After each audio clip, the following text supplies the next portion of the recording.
지내셨습니까? 네. 오늘 선교회 시간인데요. 오늘은 그 기도에 대해서 좀 말씀을 이렇게 준비해왔습니다. 저희가 그 기독교 그 그림 중에서 기도하는 손 혹시 아세요? 네. 이렇게 손을 두 손을 딱 이렇게 기도하는 손이라는 그림이 있는데, 이 그림을 그린 사람이 듀러라는 그런 미술가 화가입니다. 이 그림에 숨은 이야기가 있는데 이렇습니다. 그 듀러는 화가가 되는 게 꿈이었고요. 또 아주 친한 친구가 한 명 있었는데 그 이름이 한스라는 친구가 있었는데, 이 친구는 음악가, 피아노를 치는 음악가가 되는 게 꿈이었다고 합니다. 근데 이 두 청년이 다 워낙 이제 형편이 되지 않고 가난했기 때문에 이 서로의 꿈을 이룰 수 있는 방법을 고민하다가 두 사람이 의논한 끝에 한 사람이 한 사람을 도와주기로 했습니다.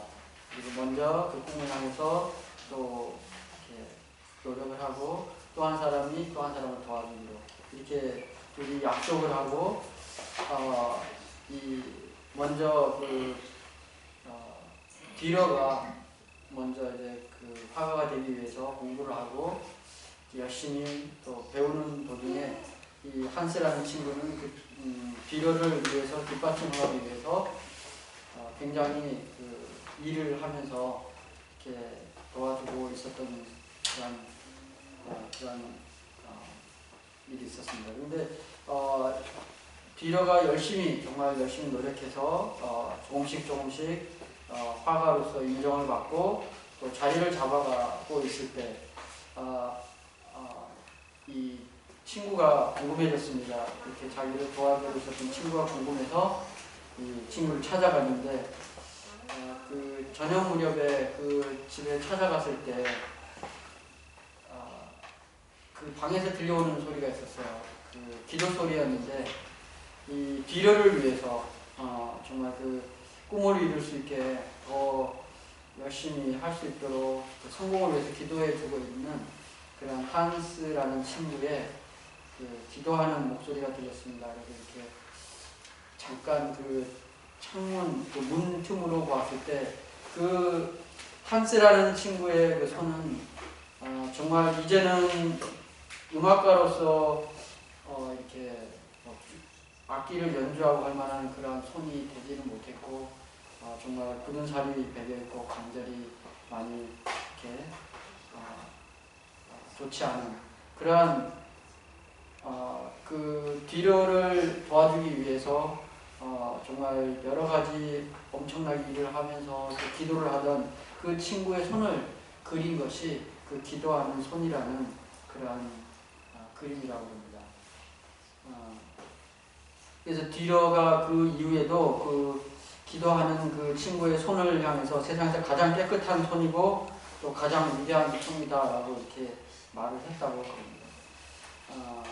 이 기도하는 손을 통해서 저희도 이 기도에 대한 것들을 좀 생각해 보고자 합니다. 저는 4가지 정도로 이렇게 말씀을 좀 준비해 봤는데요. 첫 번째, 우리가 이제 그 기도를 해야 되는 그런 중요한 이유가 4가지 정도 이렇게 제가 준비를 했는데, 첫 번째는 기도는 우리 삶 속에서 성공적인 영혼 구원에 방해가 되는 죄에 관하여 하나님께서 우리에게 말씀하실 수 있게 한다, 이렇게 이야기를 하고 싶습니다. 그 다윗이 뭐 훌륭한 부분들이 많이 있지만, 다윗이 하나님께 범죄를 하고 시편 51편에 회개의 기도를 드리는 그러한 부분이 있습니다. 10절부터 보면은 하나님이여 내 속에 정한 마음을 창조하시고 내 안에 정직한 영을 새롭게 하소서. 나를 주 앞에서 쫓아내지 마시며 주의 성령을 내게서 거두지 마소서.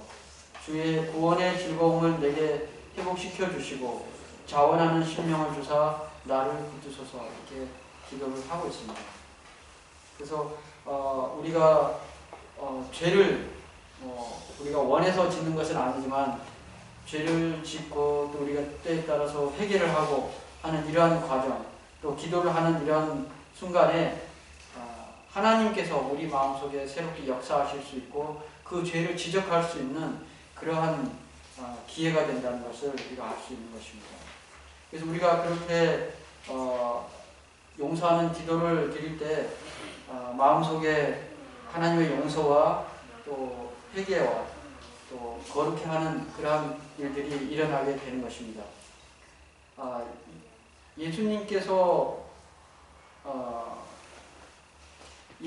우리가 보면 예수님께서도 그러한 경험들을 말씀하신 적이 있는데 보면은 이렇게 말씀하고 있습니다. 그 새로워지는 그 경험이 시편 51편 13절에는 이렇게 말씀하고 있습니다.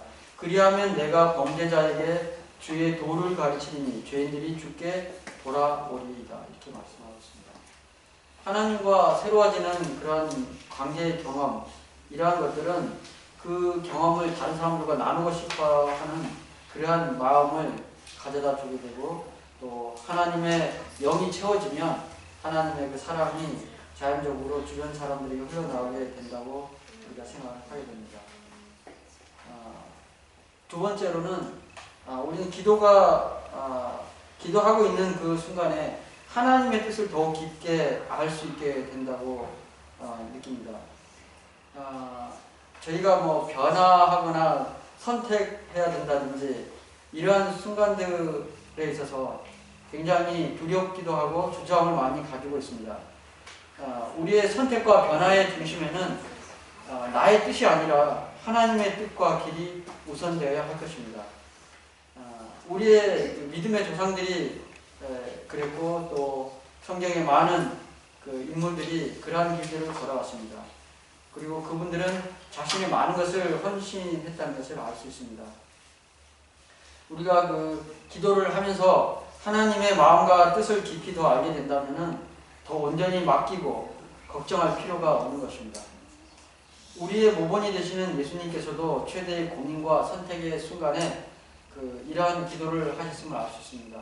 우리가 잘 아는 그 겟세마네 동산에서의 기도인데 마태복음 26장 39절에 보면 이렇게 말씀하고 있습니다. 조금 나아가서 얼굴을 땅에 대시고 엎드려 기도하여 이르시되 내 아버지여 만일 할만하시거든 이 잔을 내게서 지나가게 하옵소서. 그러나 나의 원대로 마옵시고 아버지의 원대로 하옵소서 하시고 이렇게 말씀하고 있습니다. 성경에서 모범적인 중보 기도 가운데 하나는 우리의 구원을 위해서 드리는 예수님의 겟세마네 동산에서의 기도입니다. 구주께서 기도하실 때 사단의 세력들과 굉장한 영적 투쟁을 경험하셨습니다. 예수님께서 너무나도 고민이 크셨기 때문에 만일 할만하시거든 이 잔을 내게서 지나가시게 하옵소서. 그러나 나의 원대로 마옵시고 아버지의 원대로 하옵소서라고 이렇게 기도하셨던 것입니다. 그래서 예수님께서 이렇게 기도하는 가운데 우리의 구원에 대해서 더욱더 큰 그 열망, 큰 소망을 가지게 되셨는데 예수님께서 이러한 기도를 하시기 전보다 이러한 기도를 하신 후에 그러한 구원에 대한 예수님의 열망이 더욱 커졌다는 것을 우리는 알 수 있습니다. 그래서 예수님께서는 마지막까지 십자가를 지기로 선택하셨음을 우리가 알 수 있습니다. 세 번째 보면은 기도는 우리를 하나님의 지혜와 접촉을 하게 해줍니다. 기도를 하면서 우리가 깨닫는 것은 더 많은 지혜를 얻게 되고 더 많은 방법이 있다는 것을 알게 된다는 것입니다. 기도를 열심히 하는 사람은 기도만 하고 있지는 않을 것입니다. 기도하는 도중에 가르쳐 주시는 하나님의 음성이 있고 하나님의 길과 방법이 있어서 그러한 것들을 순종하는 마음으로 하게 되고 순종하게 되는 그러한 과정 속에서 더 많은 지혜로운 방법으로 하나님의 일을 이룰 수 있게 되는 것입니다. 우리는 너무나 많이 자신의 방법만을 고집할 때가 많이 있습니다. 그리고 그 자신의 상황을 합리화시키고 변명하기가 쉽습니다. 하나님은 더 많은 방법과 길과 또 다양한 더 많은 뜻을, 크고 넓은 뜻을 가지고 계신데 우리는 몇 가지만을 가지고 어려워하고 쉽게 좌절하기도 합니다. 그러나 성경은 무엇이든지 기도하고 구하라고 말씀을 하고 있는 것입니다. 야고보 1장 5절에 보면은 너희 중에 누구든지 지혜가 부족하거든 모든 사람에게 후히 주시고 꾸짖지 아니하시는 하나님께 구하라 그리하면 주시리라 이렇게 말씀을 하고 있습니다. 영혼을 구원할 충분한 지혜를 가지신 하나님, 그 유일한 분은 하나님이십니다. 그분의 지혜 없이는 우리에게 열쇠 꾸러미는 있지만 어떤 열쇠가 어디에 맞는지 알 수는 없는 것이죠. 그리스도께서 지혜를 나눠 주셔야만 사람들로 하여금 복음의 부활을 받아들일 수 있도록 마음문을 열 수 있도록 적합한 열쇠를 우리가 깨닫게 되는 것입니다. 복음교육자 38페이지에는 이런 말씀이 있습니다. 깨어 기도하라. 이것이 일하는 기술이다. 능력은 하나님께로부터 이르러 온다. 그대는 하나님과 함께 일하는 자임을 기억하고 하나님을 의지하여 일하라. 하나님은 그대를 돕는 자이시며 그대의 힘도 그분에게서 이르러 온다. 하나님은 그대의 지혜와 의와 성화와 구속이시다. 그러므로 그리스도의 멍에를 메고 매일 주의 온유와 겸손을 배우라. 그리하면 주님으로부터 평강과 쉼을 얻을 것이다. 이렇게 말씀하고 있습니다. 하나님께서 주시는 그 지혜를 얻기 위해서 열렬하게 기도를 해야 할 것입니다. 그렇다면 예수님께서는 그대들에게 길을 열어주실 것이며 만일 그대들이 주님 앞에서 겸손하게 행한다면 귀중한 승리를 얻게 하실 것이다 라고 이렇게 말씀하고 있습니다.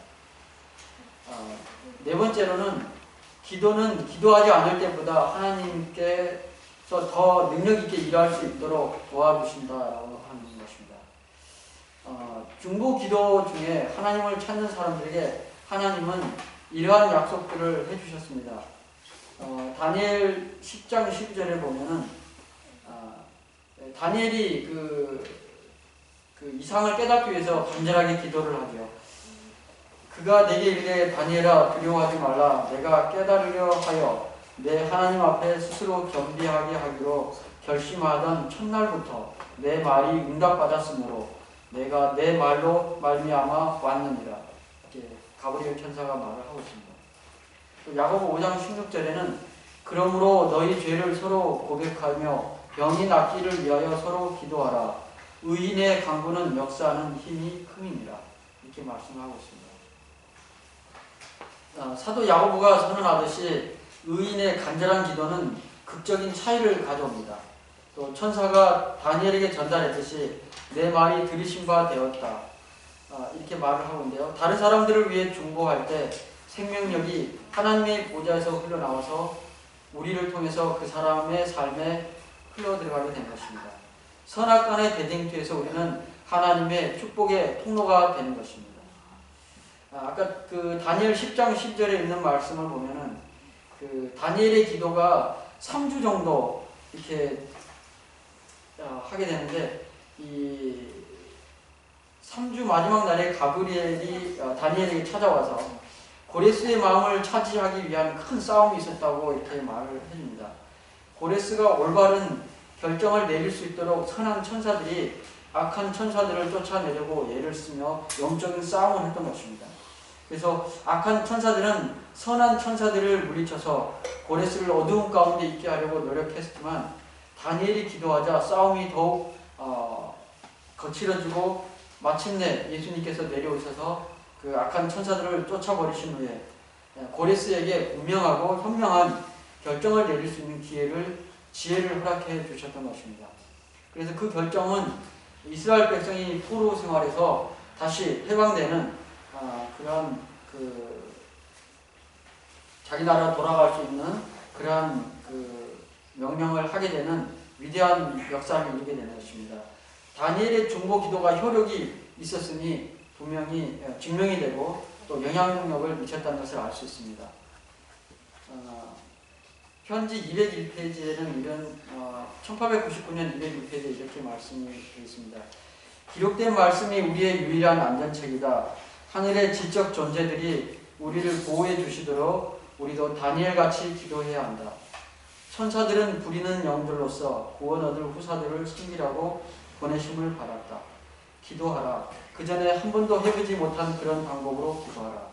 우리는 주의 오심을 맞도록 준비되어 있지 않다. 우리는 영혼을 위하여 철저한 준비를 할 필요가 있다. 이렇게 말씀하고 있습니다. 바울도 이렇게 중보 기도를 많이 했던 사람 중에 한 명인데요. 골로새서 1장 3절에 보면 이런 말씀이 있습니다. 우리가 너희를 위하여 기도할 때마다 하나님 곧 우리 주 예수 그리스도의 아버지께 감사하노라 이렇게 말씀하고 있습니다. 또한 빌립보서 1장 3절 4절에는 내가 너희를 생각할 때마다 나의 하나님께 감사하며 간구할 때마다 너희 무리를 위하여 기쁨으로 항상 간구한다고 이렇게 말씀을 하고 있습니다. 사도 바울은 선교 여행을 통해서 세운 교회들을 늘 기억했습니다. 그는 매일 갈라디아, 에베소, 빌립보, 골로새, 데살로니가 있는 교회들을 위해서 기도했습니다.